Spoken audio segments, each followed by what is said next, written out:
Iran आणि Israel युद्धाचा संघर्ष आता अधिकच तीव्र झाल्याचं पाहायला मिळत आहे। आंतरराष्ट्रीय राजकारण आणि युद्धाच्या पार्श्वभूमीवर इराणमधील कराज शहराजवळील B1 ब्रिज हे हवाई हल्ल्याचं लक्ष ठरलंय।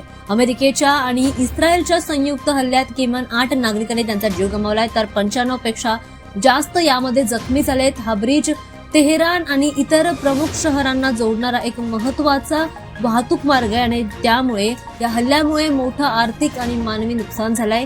हा हल्ला जो आहे तो अमेरिका आणि इस्रायल यांच्यातील इराण विरोधी धोरणाचा एक महत्त्वाचा भाग मानला जातोय। कराज येथील B1 ब्रिज हा सैनिकी आणि नागरी वाहतुकीसाठी महत्त्वाचा ठरतो।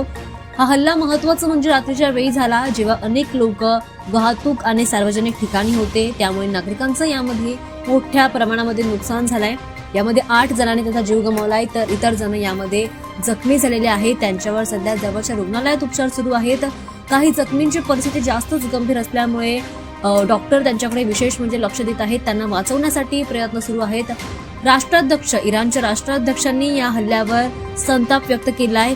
इराण हा हल्ला सहन करणार नाही असं त्यांनी स्पष्टपणे केलंय। त्यांनी देशातील सर्व सुरक्षा दलांना अलर्टवर ठेवण्याचे आदेश देखील दिलेत। आंतरराष्ट्रीय समुदायाला हा हल्ल्याचा निषेध करण्याचं आवाहन त्यांनी केलेलं आहे। दरम्यान या हल्ल्यामुळे आता मध्य पूर्वेतील राजकीय आणि सुरक्षिततेच्या स्थितीवर मोठ्या प्रमाणामध्ये तणाव वाढलाय। युद्धाचा विस्तार होण्याची शक्यता निर्माण झाली आहे, ज्यामुळे आता जागतिक स्तरावर तेल आणि व्यापार मार्गांवर देखील याचा परिणाम होऊ शकतो असं म्हटलं जात आहे।